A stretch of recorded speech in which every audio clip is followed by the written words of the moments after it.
¿Por qué el Fondo Monetario Internacional tiene puesta su mirada en Argentina? Bienvenidos, bienvenidas. Esto es Enfoque con Alejandra Patrone y la producción de los pueblos y movimientos articulados en Avia Yala Soberana. Hoy, junto a Miguel Ponce, ingeniero argentino, director del Centro de Estudios para el Comercio Exterior Siglo XXI.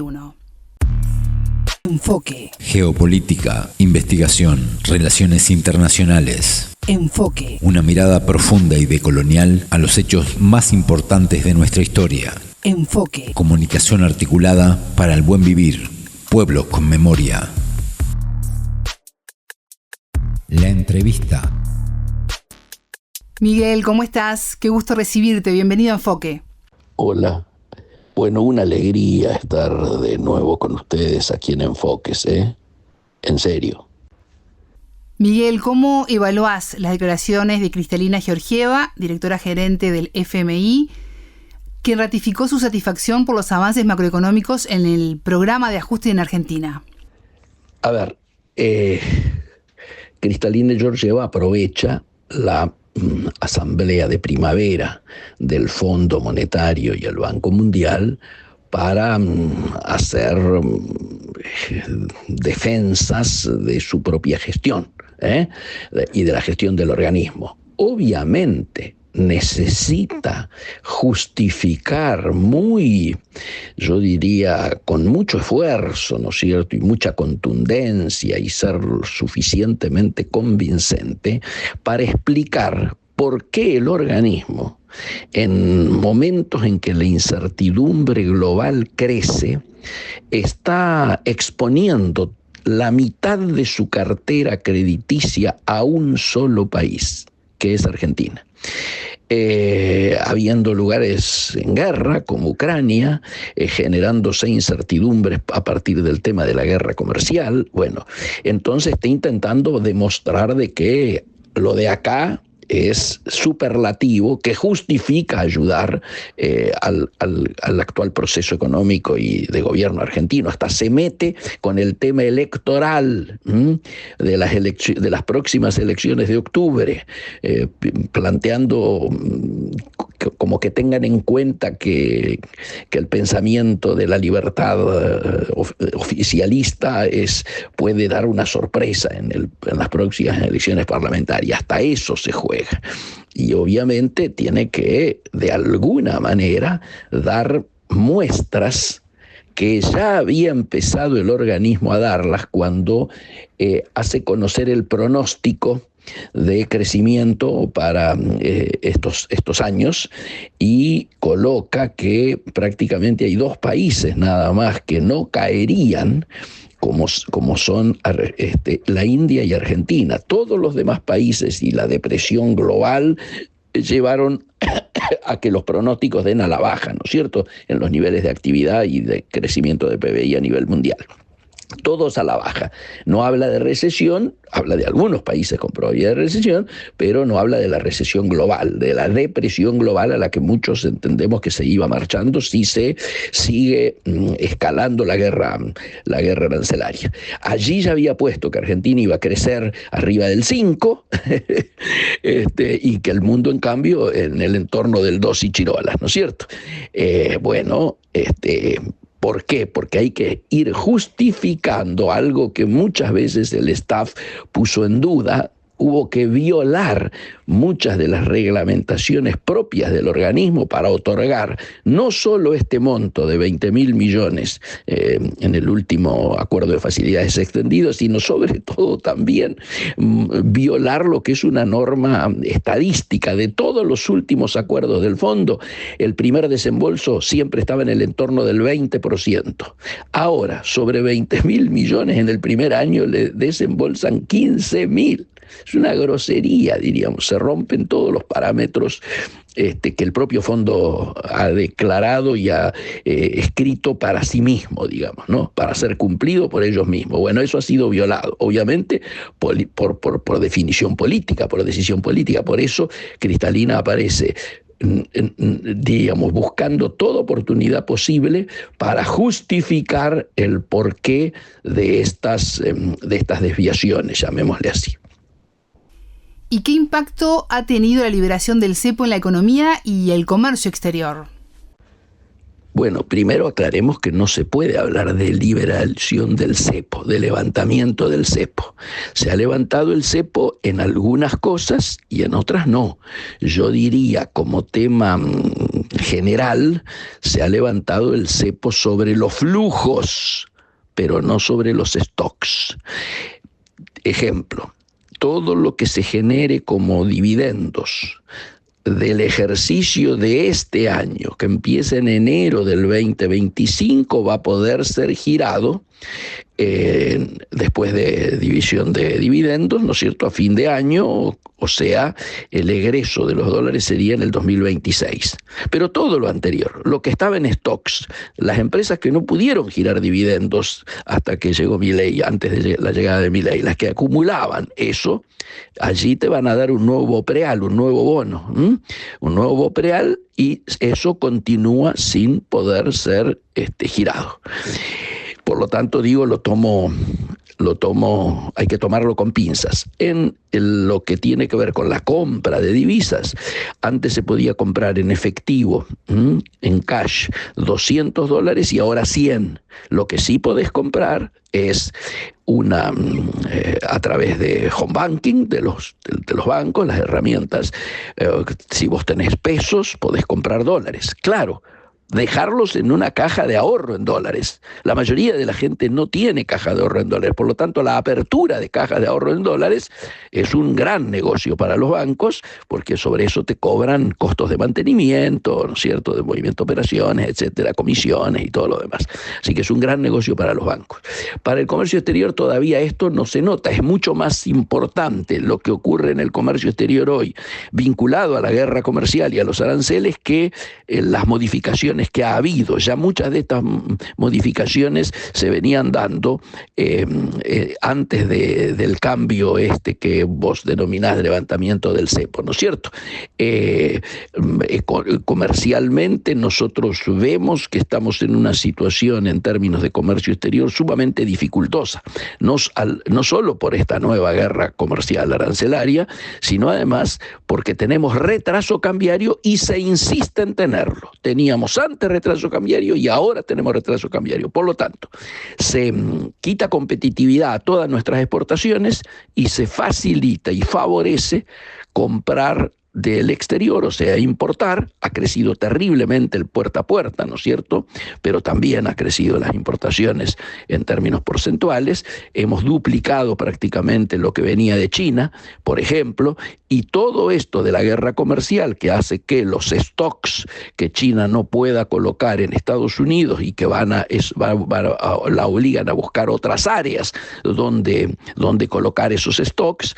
Bueno, América Latina es uno de los lugares, y los más abiertos, nosotros que hemos bajado aranceles, hemos abierto más nuestra economía, somos un lugar propicio, sobre todo porque encima esos stocks que no pueden ingresar al mercado estadounidense entran aquí a precios de saldo, por lo tanto más barato aún que si lo hubieras ido a buscar. Así que está complicado, vemos peligrar el saldo positivo de nuestra balanza comercial. Veo que de los 19.000 millones de dólares que tuvimos de déficit el año pasado, ahora desde ya no los vamos a tener, sino que además peligra la existencia de déficit, es decir, crece la posibilidad, la probabilidad de que tengamos déficit comercial. Miguel, ¿y cómo se encuentran los vínculos de Argentina con el exterior en materia comercial y económica? A partir del alineamiento internacional casi automático que el gobierno argentino ha planteado con Estados Unidos y con Israel, obviamente los vínculos con nuestros principales socios comerciales, léase Brasil y China, no son los mejores. Nos hemos ido del BRICS por cuestiones ideológicas. Nos hemos ido alejando de aquel lema que yo he repetido tantas veces, que ahora se hace más necesario que nunca, que es la necesidad de desideologizar nuestros vínculos diplomáticos para no seguir perjudicando nuestros vínculos comerciales y económicos. Obviamente esto implica la necesidad de recomponer fundamentalmente nuestra relación con los vecinos del barrio, el Mercosur. Todos sabemos y tenemos críticas para hacerle al funcionamiento del Mercosur. No creo que haya nadie satisfecho integralmente, pero sí debiera tenerse en claro que los males del Mercosur se curan con más Mercosur y no con menos Mercosur. Y el segundo elemento es que yo creo que Argentina debiera volver a retomar, no digo ingresar, es un tema secundario ese, pero sí mejorar su relacionamiento con los BRICS, obviamente. Miguel, ¿cómo afecta al país la guerra comercial entre China y Estados Unidos? La guerra comercial entre China y Estados Unidos a nosotros nos pega de lleno, pero también da oportunidades, a nosotros y a la región. A ver, primero estamos perjudicados directamente por el arancel general del 10% que le mantiene a toda Latinoamérica. Segundo, nosotros somos exportadores de acero y de aluminio, y ambos dos están con aranceles superiores, ¿no es cierto? El arancel que le ha establecido Estados Unidos a todas las importaciones de acero y de aluminio del mundo. Así que también nos vemos perjudicados allí. El tercer asunto, ya te lo expliqué, los stocks disponibles van a entrar a precio de saldo a Argentina, y eso, por supuesto, genera una distorsión en la mirada que tenemos de cuál va a ser el rol de la pequeña y mediana empresa, de los sectores industriales de Argentina, que lógicamente se ven perjudicados no solo por el retraso cambiario al que hacía referencia en un anterior, sino también, obviamente, por la guerra comercial. Estamos perdiendo competitividad creciente. ¿Y nos da alguna oportunidad? Sí, porque si el tema con Estados Unidos y China se sigue escalando, bueno, podremos llegar a vender Brasil, nosotros, Uruguay tal vez también, más carne y más commodities provenientes del campo, de la agroindustria, y también de los commodities primarios de la agroindustria. Miguel, ya en los minutos finales de Enfoque, quisiera pedirte una reflexión final pensando un poco en la economía global. Me interesaría cerrar con un concepto que todavía no lo veo muy difundido. Estamos en un acelerado proceso de desglobalización de la economía mundial. Estamos, yo diría, aceleradamente marchando a un nuevo orden global 2034, como se entra a denominar. Esto va a estar obviamente planteando que el mundo que conocimos, el mundo globalizado, el de las largas cadenas productivas de insumos, suministros, las cadenas productivas, los encadenamientos productivos, van a sufrir, modificaciones sustantivas. Vamos hacia un nuevo ordenamiento de otros bloques y no los que teníamos conocido hasta ahora, donde inclusive han caído casi en desuso algunas de las organizaciones que representan al comercio internacional, como la propia Organización Mundial de Comercio, que no ha dicho nada en relación a los aranceles y mucho menos ha intervenido. Entonces me parece que lo más importante es ver de qué manera somos capaces de encontrar soluciones inéditas a estos nuevos problemas inéditos. Hay un nuevo cuadro de situación que tiene que ser asumido, que tiene que ser discutido, que tiene que generar análisis para un escenario y para escenarios alternativos, pero dándonos cuenta que aquel mundo y aquel comercio global, internacional que conocimos, no existe más. Y aunque se volviera atrás en el tema arancelario, ya nada va a ser como era entonces y como lo conocimos. Esto me parece importante de asumir, porque hay que ser capaces de adaptarnos activamente a esta nueva realidad, la nueva realidad cambiante a nivel global. Miguel Ponce, ingeniero argentino, director del Centro de Estudios para el Comercio Exterior Siglo XXI. Muchas gracias por estos minutos con Enfoque. Bueno, muy agradecidos por este encuentro y desde ya siempre a disposición de Enfoques para cuando lo necesiten. Saludos. Es momento de despedirnos. Ya viene la frase del día. Tengan todos ustedes una excelente jornada. Buena vida para todos. La frase del día.